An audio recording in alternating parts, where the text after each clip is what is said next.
Բարի երեկո, դուք դիտում եք բացհարթակ, այսօր իմ հյուրը քրիստոնյա ժողովրդավարական կուսակցության փոխնախագահ Հայկ Սուքասյանն է, բարև ձեզ։ Բարև ձեզ։ Եվ այսպես, պարոն Սուքասյան, եկեղեցու շուրջ եւ եկեղեցու ներսում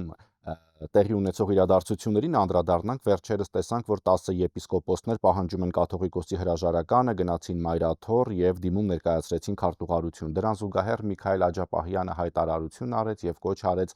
մնալ ամուր, զորավիգ, լինել եկեղեցուն եւ հայրապետին։ Այսինքն եկեղեցու ներսում էլ կարծես թե իրավիճակը խաղաղ չէ եւ երկու թևի են բաժանվել։ Այո։ Եվ դեռ էլի կբաժանվեն։ Հարցը իրեք որն է, մենք դարից կուտակված խնդիրներ ունենք, որոնք մի քիչ լուծել ենք, մի քիչ չենք լուծել։ Դա մեր որպես ժողովուրդ բնավորությունն է։ Անել էսթետիկ փոփոխություններ, գնալ տուն, հետո խնդիրները նորից գան։ Մենք հիմա պետականաշինության ճանապարհին ենք, ունենք հնարավորություն կազմակերպված պետություն դառնալու, հետևաբար մեր հարցերը մենք պետք է լուծենք ֆունդամենտալ կերպով, արմատապես, որ հետո խնդիրներ չլինեն։ Եկե լավ չի, որ մենք էսի խնդրեմ ունենք, որտեվ աշխարհը ուր է հասել,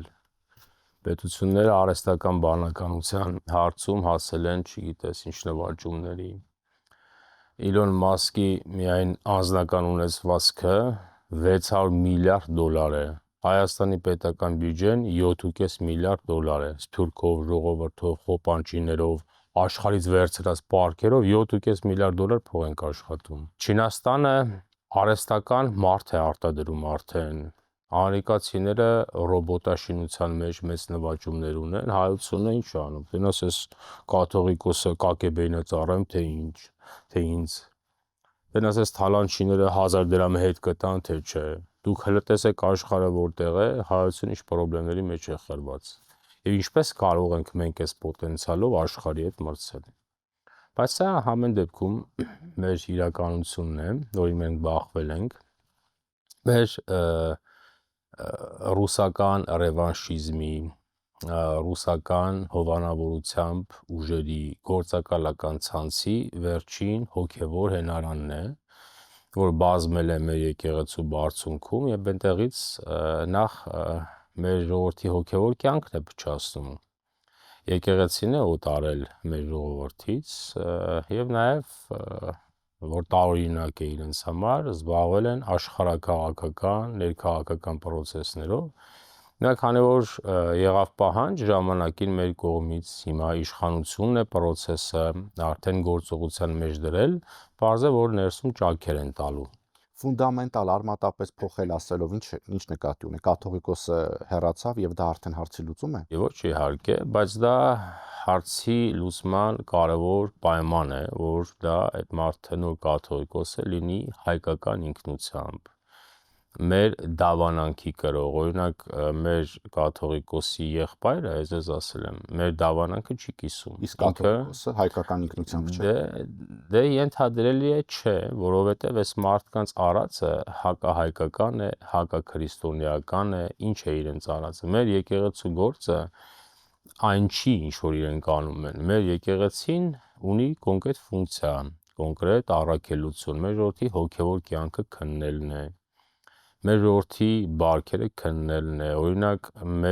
մենք ունենք միջնադարյան բարքեր, որոնք որևէ կերպ չեն նպաստում մարդու երջանիկ կյանքին։ Մենք ունենք բազմաթիվ բարքեր, որոնք լավը չեն։ Օրինակ իշխանությունն էլ ինչ որ վիճակագրության վրա հաղում անելով, նաև առանձին ներկայացուցիչներ պարտանում են, որ մենք երջանիկ հասարակությունների մեջ եսին որերորդ տեղն ենք, այդպես չի։ Չի կարող այսպիսի վատ բարքեր ունեցող եւ շատ ուրիշ բարքեր ունեցող հասարակություն լինի այդքան երջանիկ։ Մեր եկեղեցին պես հարցերը քննի, մեր ժողովրդին կապի եկեղեցու հետ։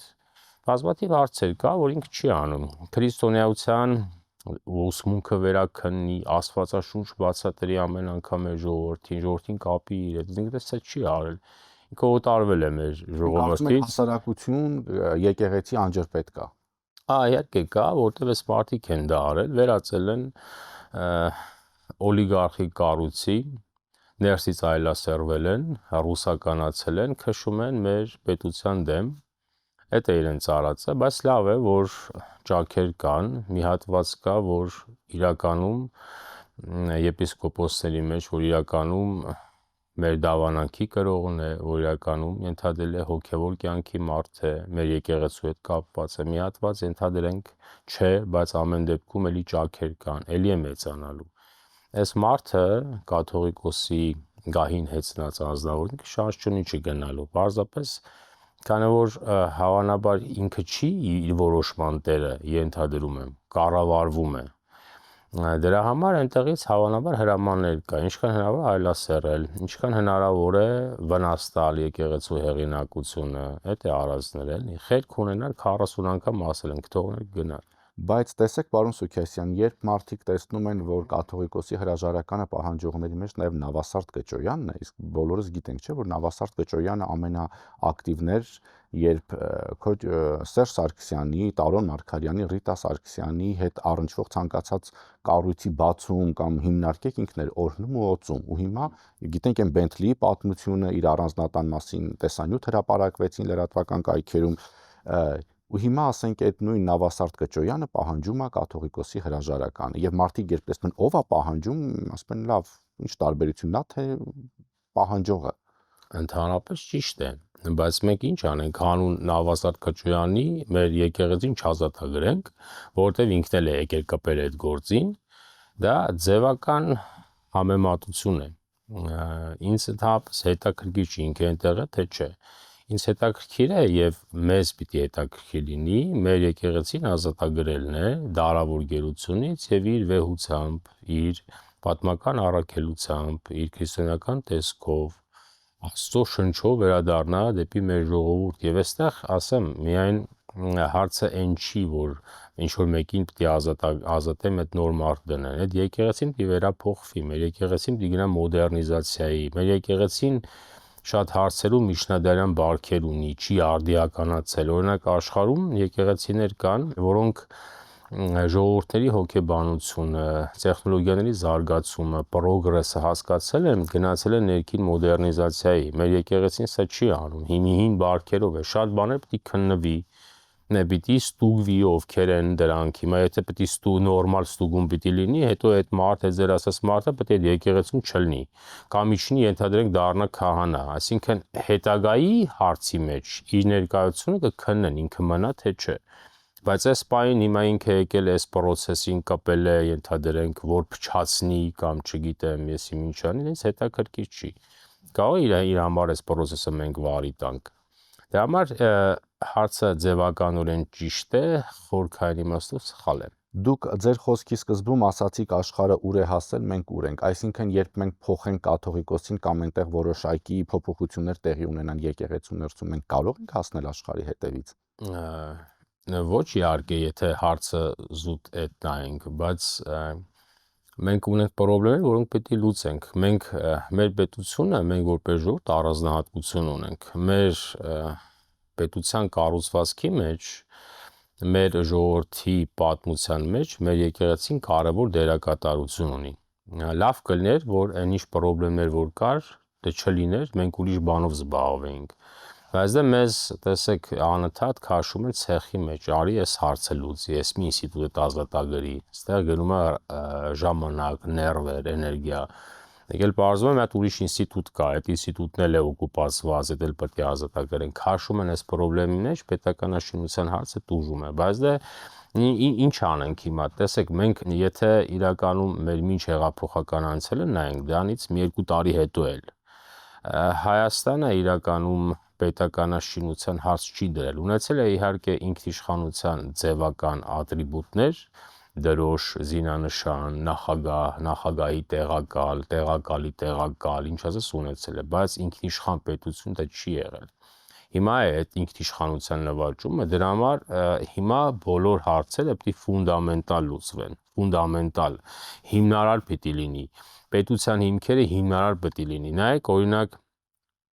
հայությունը որ նայեք, այս 30 տարվա մեջ քան է սահմանություն են ընդունել, փոփոխել, 40,000 անգամ սահմանություն են փոխել։ Ամերիկայի Միացյալ Նահանգների սահմանությունը ընդունված օրվանից մինչև այսօր չի փոխվել։ երկու հատ, ասենք դետալ է փոխվել, աշխարհը զարգացել է, ինչ որ մի երկու հատ օրենք փոխել են, չէ՞, բայց ինչու է, որ սրանք անընդհատ սահմանություն են փոխել, որտեվ այդ սահմանությունը պետության համար չի գրված։ Գրված է ինչ որ մեկի հորոխպորտաղու համար։ Դրա համար էլ անընդհատ ֆունդամենտալ չի, ոչ մի բան հիմնարար չի արված Հայաստանում։ Դրա համար հա մենք բախվել ենք այս խնդրին, լավ կներ, որ չլներ։ Դասը ամեն դեպքում հիմա ինչ ասեմ, խնդրեմը օգտի լուծեն գնանք առաջ։ Բայց իհարկե դրանով չի պայմանավորված։ Եթե մենք եկեղեցու հարցը լուծելու ենք, էլի հայկական բնավորությամբ գնանք 40 տարի հորանջենք, ոչ մի հարց էլ չի լուծվելու։ Եթե մենք բիզնես մտածողությամբ չենք փոխվելու եւ նաեւ մեր բիզնես էլիտան, եթե կա, իհարկե չկա, բայց մեր բիզնես էլիտան, եթե շարունակելու է արդյունաբերական ագրարային դարաշրջանի մտածողությամբ, մենք ոչ մի բան չենք ունենալ։ Օրինակ նայեք հիմա տնտեսությունը վերջը ազատ է, չէ՞, ամեն դեպքում պետությունը ճնշում չկա, ազատ է, ով ինչ ուզում է կարող զբաղվել, չէ՞։ Ասում ենք, ասեք, տնտեսությունը ազատ է, եկեք տարբեր ոլորտներ մտեք, սա գնում են էլի կարտոլ են աճեցնում։ Որովհետև մտածողությունը ագրարային դարաշրջանի է։ Մեր բիզնեսմենը չի մտածում աշխարհային կարտոլ, կամ էլ գնում են շենք են սարքում։ Ուրիշ ինչ են անում։ Մի հատ ես եմ հասկանալ, էլի։ Մեկ էլ ապրանք բերեն խուրդեն մեր վրա։ Մտածողություններս էլ հին, որովհետև 30 տարի փակվել է, ռուսից բացի բան չի տեսել։ Մեկ էլ մուտիլով կա, իրար խաբել, գցել։ Հələ աշխարհը տեսեք որտեղ է ասել տեխնոլոգիական նվաճումների մեջ։ Ես եմ հասկանալ, էլի մեր բիզնեսմենները, այդքան օլիգարխ կա։ Ինչի արա մեկը չեք գնում մտնում տեղեկատվական տեխնոլոգիաների բնակարան։ Ինչի։ Կառուցապատումը հեշտ է երևի։ Դե որովհետև այդ է մտածողությունը։ Չենք էլ անեն սարքեն կողքի ժողովուրդները, ասենք բանը 10 տարվա առողջությունը վնասեն, չէ՞։ Դրանից բացի պայմանավորվում են այսօր պիտի հանձնեն, մի 2 տարի հետո էլ ուշ են հանձնում եւ ոչ մի պատիժ էլ չի կիրառվում։ Այդ դրա համար ամենահեշտ միջոցը առել է կառուցապատումը։ Այո, եւ բայց նաեւ պետք է մտածել ինչի չեն պատժում։ Ով կա տակը դրանց։ Բայց հարցը այդ չի, ուզում եմ ասել, մեր բիզնես մտածողությունն էլ է ագրարային դարաշրջանի։ Հələ արդյունաբերական էլ չի, ագրարային դարաշրջանի ենք մենք։ Դրա համար դժվար է, բայց որպեսի լուծումներ ճիշտ լինի, շատ հարցեր պետք է լուծի։ Մեր եկեղեցու պարագան մեզ համար շատ կարևոր է, որտեվ այն ոգեղեն ուժը, այն հպարտությունը, որը կգա մեր եկեղեցուց, մեր ժողովրդի դիմադողականությունը շատ կուժեղացնի։ Դրա համար շատ արագ պիտի այս հարցը լուծի, որովհետեւ մենք զբաղվենք արդեն պետական ՀԱԾ-ի կողմից հրապարակված փաստաթուղթը, երբ նայեցիք, այստեղ վտանգ տեսակ, մանավանդ երբ ասվում է, որ կաթողիկոսի եղբայրը KGB գործակալ է, դա կարող է սպառնալիք հանդիսանալ Հայաստանի անվտանգությանը եւ շահերին, ուստի ձեռնարկվում են անհրաժեշտ միջոցներ նշված սպառնալիքները վերացնելու ուղղությամբ։ Եվ կա հստակ տեղեկություն այստեղ, որ նա կապեր է պահպանում օտարերկրյա պետությունների հատուկ ծառայությունների ներկայացուցիչների հետ։ Դե ինչ ասեմ, մեր ԱԱԾ-ն պարզապես փաստաթղթով է ապացուցում, ինչ որ մենք գիտենք։ Բայց դա իհարկե 400 դրամանոց լրտեսը ինձ ընդհանրապես հետաքրքիր չի։ Կարող է մենք չգիտենք ինքը ով է։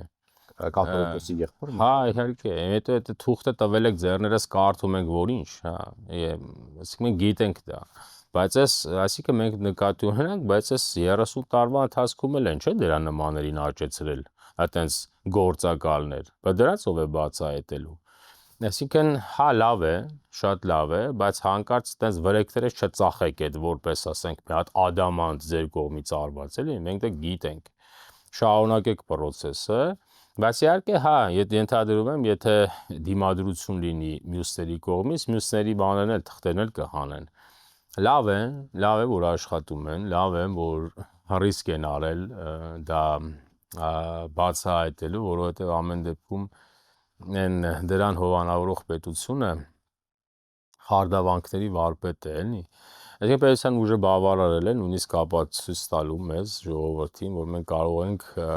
բացահայտել, որ սա ռուսական գործակալ է, բայց դե տեսեք հարցը որն է։ Ինչու սկզբից չէին անում, որովհետև բախվեցին դիմադրության, հանդիպեցին, շանս չկա, այդ բաներն են հանում։ Եթե օրինակ այդ դիմադրությունը չներ, հանելու էին, թե չէ, այդ թղթերը հանելու էին, օրինակ հիմա ես պահանջում եմ մյուսներին էլ հանեք։ Դե հանեք, տեսնենք, ինչ եք հանում։ Այսինքն պրոբլեմի բախվեց, բան էլ հետը, բա հո սրանք չեն գլխավոր, իհարկե սրանք էլ են կարևոր։ Բայց մեր քաղաքական կյանքը այլասերող հատված կա, չէ, որոնք այդ գործակալական ցանցի մեջ են։ հələ մի կողմ թողնենք մտածողությունները, որտեղ մի հատված կա մտածողությամբ է այդպիսին, բայց մի հատված կա այս 30 տարվա մեջ չեն աճեցրել, այնքան են աճեցրել Հայաստանում ինչի պակաս չկա, լրտեսի, լիքն է։ Բայց հիմա չգիտեմ, բաներ կա, շատ չխորանանք, լավ է, ողջ ունենք, բայց դրանով չի միայն։ Պարոն Սուքասյան, մենք խոսեցինք տնտեսությունից, դուք մի փոքր անդրադարձաք դրան, բայց երեք մեր ձևով շարժումը հայտարարություն տարածեց, որ ազգային բարերար Սամվել Կարապետյանը Գյումրիին նվեր է արել, այնտեղ քաղաքի կենտրոնում տոնածառ է տեղադրվել, հետո ասացին, որ երբ իրեն գան իշխանության, հասարակություն վարկերի տակ կքում է, պետք է այնպես անել, որ մարդիկ վարկեր չունենան, վարկերը մարեն, Նարեկ Կարապետյանն էլ երբեմն տաքսի է վարում, որ հասկանա հասարակության տրամադրությունները եւ դրանք փոխանցի հասարակության այն հատվածին, որոնք քիչ տեղեկացված են։ Հա, բայց եթե տենց է, իրենց ասածը քիչ է։ Ես օրինակ ակնկալում եմ, որ իրանք մեր ամբողջ պետական պարկը կփակեն, փակելու են թե չէ։ Այդ ինչ է, բան 4-րդ դասարանի մուտիլովկեք են անում, վարկերը բանը։ Նախ ում հաշվին եք վարկ։ Ես օրինակ դեմ եմ դրան, նայեք։ Պետությունն էլ բաներ կա անում է գալուց չի հասկանում։ Ինչ եք մարդկանց վարկերը փակում։ Ինչ ում հաշվին եք փակում։ Ձեր հաշվին, դուք օրինական վճարող եք, մեկը ոչ օրինական է։ Ձեր հաշվին են փակելու։ Այդ ինչ հեքիաթներ եք պատմում։ Այդ հեքիաթները թող իրենց ստատերին պատմեն, իրենց ստատերն է թող իրենց հավատան։ Բայց իրենց արածը ինչ է, մարդը են քաղաքական հայտ է ներկայացրել։ Ի տափակ մի բան պետք է ասեն։ Դուք հնարավորություն ունեիք ժամանակին Հայաստանի էներգետիկ բլոկի մի հատվածը ձերն է, չէ, հոսանք, բան, չէ։ Դուք ասեք ինչի է ձեր արտադրած հոսանքը թանկ։ Ինչի։ Ինչու է Վրաստանում հոսանքը Հայաստանից էժան։ Ինչու է տենց։ Հայաստանը միջուկային էներգետիկա ունեցող պետություն է, չէ, ատոմակայան ունի, չէ։ Ամենաէժան հոսանքը արտադրողը ատոմակայանն է։ Ինչի է Հայաստանը հոսանքը այդքան թանկ։ Դուք դա բացատրեք։ Դուք պետք է այդ հոսանքը գինը քիչ պետք է լիներ, որպեսզի օրինակ մեր հաց թողողը այդ ինքնարժեքի մեջ հոսանքի գինը էժան լիներ, որպեսզի հացը էժան լիներ։ Դուք ինչ եք ամեն ինչ թանկացել։ Հիմա եկել եք ձեր գլխից դուրս ամեն մեկը մի հատ չգիտեմ, էսի ինչի կերպար եք հակել, բաներ եք բացատրում։ Բայց հիմա քաղաքականություն է, մարդիկ որոշել են քաղաքականությամբ զբաղվել, պետք է հեքիաթներ պատմեն, թող այդ հեքիաթները պատմեն։ Միայն եթե իրենց հավատացող կա, թող հավատան։ Տեսեք, վերջերս Կայա Կալլասը հայտարարեց, որ Հայաստանում մյուս տարի ընտրություններ են եւ մենք պետք է տեսնենք, թե ինչ կարող ենք անել նրանց օգնելու համար։ Հայերը դիմել են մեզ, խնդրելով արտաքին միջամտության դեմ պայքարում նույնպիսի աջակցություն ցուցաբերել, ինչպիսին մենք տրամադրել ենք Մոլդովային։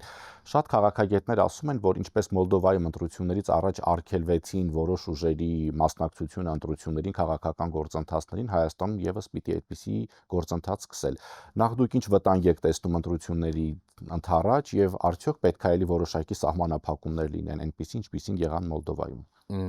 Նայած ինչ ընթացք կստանա, ընդհանրապես հա, լավ կլներ։ Ես ենթադրում եմ այդ Մոլդովայում որ փակել են, որոշեն արգելել են, դա է եղել Եվրոմիության խորհուրդը, Կայա Կալլասի խորհուրդը։ Հայությունը գիտի խորհուրդ պետք է տան, ոնց ասենք, բանը, այս սուտ տեղեկատվության դեմ պայքարը, դա էլ կտան էլի, բայց գլխավոր խորհուրդը այն է, որ արգելեք։ Որովհետև այդ հիբրիդային գրողները, տեղեկատվական, ուղեղային, հոգեբանական գրողները այնքան զանգվածային են լինելու, որ ձեր մեթոդները կարող է բավարար չլինեն դրա դեմ կանգնելու, դրա համար հեշտ ձևը կա։ Բայց դա մեր պարագան էլ մի քիչ խնդիր է, որովհետև ասենք այդ կուսակցությունները արգելեցի, դրա գնալու են հազարատ արբանյակ բացած կուսակցություններ կա, դրանցով կմասնակցեն։ Կամ պետք է անհատապես արգելել։ Անհատապես դնում եք, արգելում եք, դա հնարավոր է, պետություններ կան, այդպես փորձ ունեն։ Բայց դա վտանգի մասին շատ չխոսենք, հիմա շատ չափազանցվում է, որ հեսա հիբրիդային գրողը կա, հեսա էլի պրոբլեմի մեջ են կնելու, այդ ամեն ինչն էլ այն ժամանակ էլ եղել, հիմա էլ կա։ Պրոբլեմ շատ չկա, եթե պետությունը կազմակերպված ձևով աշխատի։ Եթե կարողացանք եկեղեցու գահին հեծնածին մինչև այդ ընտրություններ անել եւ նոր հոգեվոր էլիտա ունենալ, քիչ թե շատ, ապա շատ հարցեր արագ կլուծվի։ Եթե չէ, ապա իշխանության լեգիտիմությունը ընկնելու է, ինքը թող իմանա իշխանությունը։ Իր լեգիտիմությունը ընկնելու է, այդ ժամանակ նոր այդ ուժերը հնարավորություն կունենան եկեղեցին վերածել ռևանշի կենտրոնի, այնտեղ հավաքվել եկեղեցու շուրջ գրոհել որպես արդեն այս մարդուն, բան չէ, ասենք մոտ լիդերս։ կաթողիկոսի գահին հեծնացին։ Այսինքն հա կլինի պետությունը ճնշման տակ է 5 տարի է տեղեկատվական հոգեբանական գրող կա, տարբեր ձևերով փչացվում է շատ բաներ, բայց դա այստեղ ես եմ նաև դիմել մեր հասարակությանը։ Մեր ժողովուրդը դիմանա մի բան, ինքը չի կարող իր կյանքը կողոպտածին, իրեն անիրավության մատնածին, իրեն պանդխտության մատնածին, իրեն մարտի 1-ին գնդակահարողին բերել ձայն տալ կամ իշխանության բերել, որովհետև ինձնից նեղացած է։ Չի կարող։ Մեր ժողովուրդ դուք դի պատասխանատվություն ունենաք